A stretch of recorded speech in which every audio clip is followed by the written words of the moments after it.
नमस्ते दोस्तों, मैं आपका दोस्त अमित। आप सबका मेरे YouTube channel things by Amit में बहुत बहुत स्वागत है। जब आप फार्मेसी कंप्लीट कर चुके होते हैं, बी फार्मेसी करने के बाद आपको क्या करना चाहिए?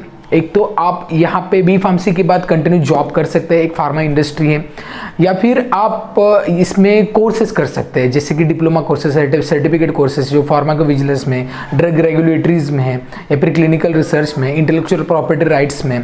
तो ये करके यहाँ पे करियर कर सकते हैं। अदरवाइज फार्मा मार्केटिंग ज्वाइन कर सकते हैं, या फिर अगर फर्दर स्टडी करनी है तो आपको मास्टर ऑफ फार्मेसी का एक ऑप्शन है, MS भी आप कर सकते हैं, और साथ में आप कॉम्पिटिटिव एग्जाम की तैयारी भी कर सकते हैं। लेकिन इसमें और एक ऑप्शन आता है, वो है MBA। फार्मास्यूटिकल इंडस्ट्री में अगर आप MBA करना चाहते हैं तो बहुत सारे सब्जेक्ट ऑलरेडी MBA में। MBA एक तो ओपन है, जैसे कि कोई भी ग्रेजुएशन करने के बाद MBA कर सकता है। तो आप सोच रहे होंगे कि यहाँ पे बहुत ज़्यादा कंपटीशन है। यस, देयर इज कंपटीशन, लेकिन कुछ ऐसे सब्जेक्ट है जो फार्मास्यूटिकल इंडस्ट्री में जब आप बी फार्मेसी करते हैं तभी ये करने चाहिए सब्जेक्ट, क्योंकि इसका फायदा डेफिनेटली होता है और आपको फार्मास्यूटिकल इंडस्ट्री में ही जॉब मिलेगा और आपका ग्रेजुएशन का यहाँ पे यूज भी होगा और साथ में आपकी नॉलेज नेक्स्ट लेवल पे जाएगी। तो वो कौन से कोर्सेस है जो आपको MBA में करने चाहिए? तो आज इस वीडियो में मैं आपको वो कोर्सेज बताऊंगा, उसका स्कोप बताऊंगा। अगर वो करने हैं ना तो इसमें डेजिग्नेशन अलग अलग क्या है और साथ में सैलरी कितनी मिलती है, तो ये सारी चीजें आज इस वीडियो में डिस्कस करेंगे। तो चलिए इस वीडियो को स्टार्ट करते हैं। तो आप अगर MBA करने का सोच रहे हैं तो MBA में बहुत सारे सब्जेक्ट है, जैसे कि फाइनेंशियल मैनेजमेंट का एक सब्जेक्ट है, HR का एक सब्जेक्ट आता है, इसके बाद रिसर्च का एक सब्जेक्ट आता है, एडवर्टाइजिंग डिजाइनिंग का सब्जेक्ट आता है, एग्रीकल्चर बिजनेस का सब्जेक्ट आता है। लेकिन मैं आज 4 सब्जेक्ट आपको बताऊंगा जो फार्मास्यूटिकल इंडस्ट्री के रिलेटेड है। तो इन 4 सब्जेक्ट को करने से पहले कुछ स्किल्स आपके पास होने जरूरी है, क्योंकि MBA ये एक अलग है, M-Pharm बिल्कुल भी अलग है। जब आप एक कोर सब्जेक्ट के रिलेटेड जैसे कि फार्मास्यूटिक्स फॉर्मुलेशन या फार्माकोलॉजी जैसे कि रिलेटेड फार्मास्यूटिकल एनालिसिस के बारे में सोचते हैं, वो अलग थिंकिंग है। लेकिन अगर MBA में जाते हैं ना तो आपके पास इंटरपर्सनल स्किल होनी चाहिए, कम्युनिकेशन स्किल होनी चाहिए, लीडरशिप स्किल होनी चाहिए, एंटरप्रेन्योर जैसे थिंक करता है ना, बिजनेस स्ट्रैटेजी, वेरियस बिजनेस के टैक्टिक्स आपको सिखाए जाएंगे। इंटरनेशनल हो या डोमेस्टिक हो, तो बहुत चीज़ें यहाँ पे सिखाई जाती है। तो उसके अकॉर्डिंगली आपका माइंडसेट होना चाहिए, तभी आप MBA करने का सोचेंगे तो अच्छा रहेगा, क्योंकि यहाँ पे अच्छी ग्रोथ भी है, but your matter of interest is very much important.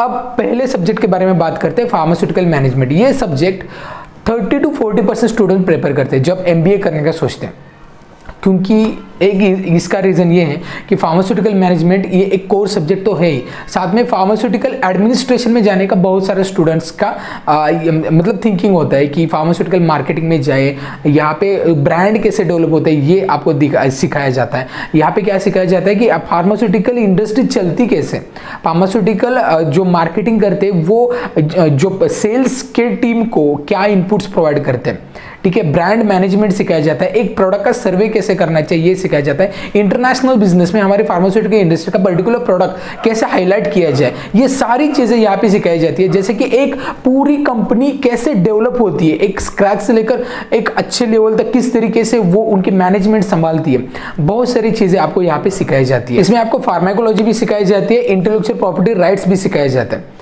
तो कुल मिला के बिजनेस के रिगार्डिंग या ब्रांड डेवलपमेंट के रिगार्डिंग अगर आप करना चाहते हैं ना कोर्स, तो pharmaceutical management is the best course. अब इसमें अलग अलग जॉब अपॉर्चुनिटीज कहाँ पे? पहले तो आप फार्मा मार्केटिंग में कर सकते हैं। प्रोडक्ट मैनेजमेंट टीम जो होती है ना, जो बैकएंड में सपोर्ट करती है सेल्स टीम को, जो मेडिकल रिप्रेजेंटेटिव होते हैं या एरिया बिजनेस मैनेजर होते हैं, इनको सपोर्ट करने के लिए, इनको प्रमोशनल मटेरियल प्रोवाइड करने के लिए जो टीम होती है वो प्रोडक्ट मैनेजमेंट टीम होती है। इनका काम रहता है प्रमोशनल टूल्स जो होते हैं ना वो प्रोवाइड करना हमारे सेल्स टीम को, और साथ में ब्रांड कैसे डेवलप करना चाहिए इसकी स्ट्रेटेजी बनाना और पूरा मार्केट का एनालिसिस करना। ब्रांड डेवलपमेंट में ये अच्छा काम करता है, चाहे फार्मास्यूटिकल इंडस्ट्री हो या रिलेटेड मेडिकल डिवाइसेस की इंडस्ट्रीज हो। तो वहां पे जो प्रोडक्ट डेवलप करने का काम होता है, इसमें जो लोग रहते हैं मार्केट एनालिस्ट जो लगते हैं, तो वो MBA इन फार्मास्यूटिकल मैनेजमेंट से लिए जाते हैं। इसके बाद आप यहाँ पे मैन्युफैक्चरिंग में जा सकते हैं। तो कुल मिला के आपको यहाँ पे जो marketing field and drug manufacturing ये यहाँ पे और रिलेटेड फील्ड उसमें जो ब्रांड मैनेजमेंट के यहाँ पे आपका स्कोप है।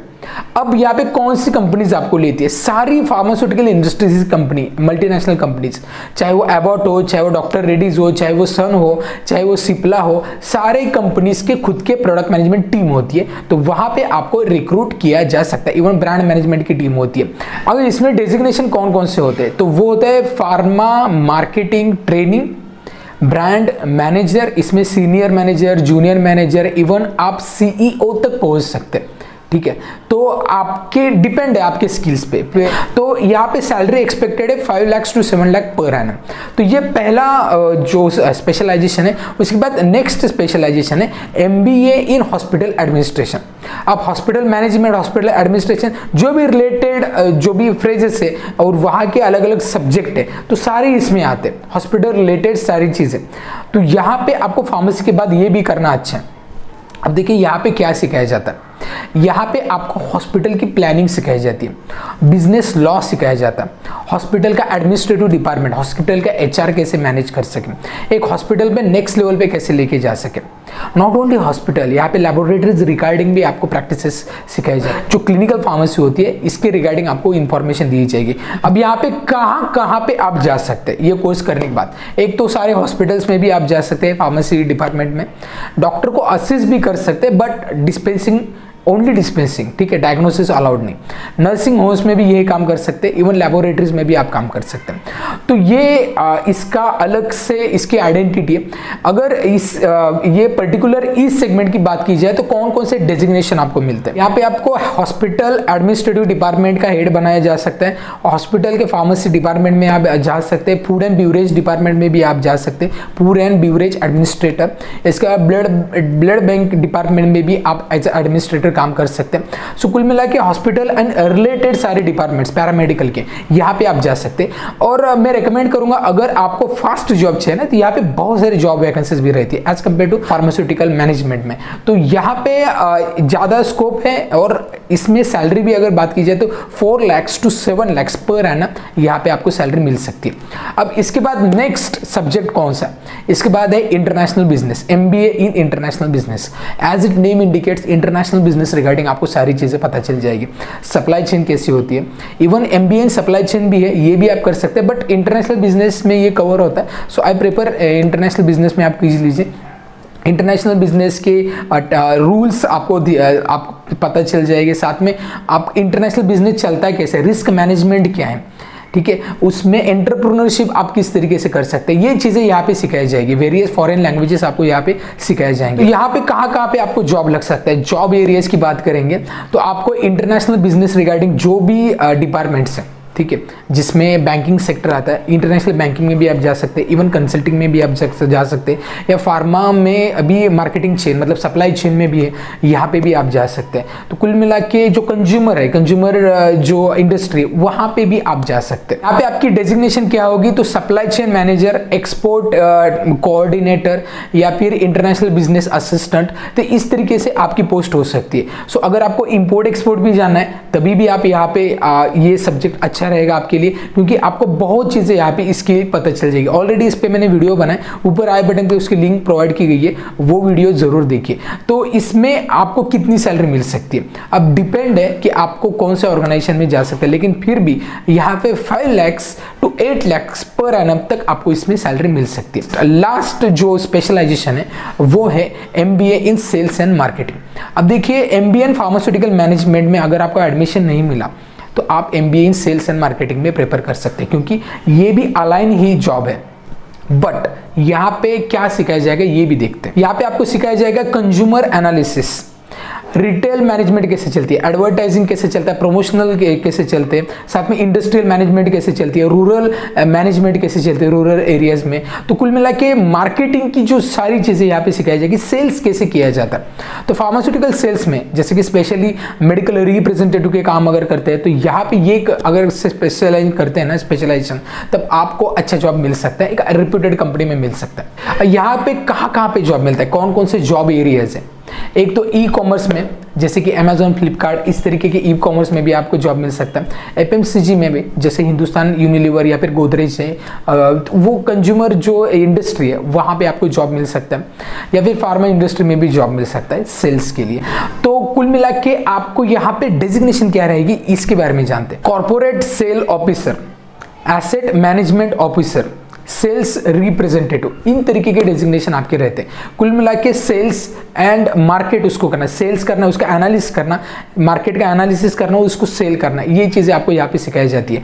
तो यहाँ पे भी अच्छी स्कोप है। यहाँ पे अगर आप जॉब पाना चाहते हैं तो उसे मिनिमम सैलरी कितनी रहेगी, तो कुल मिला के 5 लाख to 12 लाख तक भी आपकी इसकी सैलरी जा सकती है, क्योंकि सेल्स में अच्छा अगर ग्रोथ देखी जाती है तो सेल्स में ज़्यादा है as compare to the marketing, क्योंकि सेल्स में इंसेंटिव टारगेट के भी है या प्रोडक्ट वाइज इंसेंटिव होते हैं। तो बहुत सारी चीज़ें आपको, अगर टारगेट कंप्लीट करते हैं तो बहुत चीज़ें आपको एक्स्ट्रा बेनिफिट्स मिलता है। तो इस वीडियो में मैंने बताया कि आपको एमबीए करना है तो कौन कौन से स्पेशलाइजेशन बेस्ट है और उसके एडवांटेजेस। आई होप ये सारे एडवांटेजेस आपके लिए बहुत ही बेनिफिशियल रहेंगे।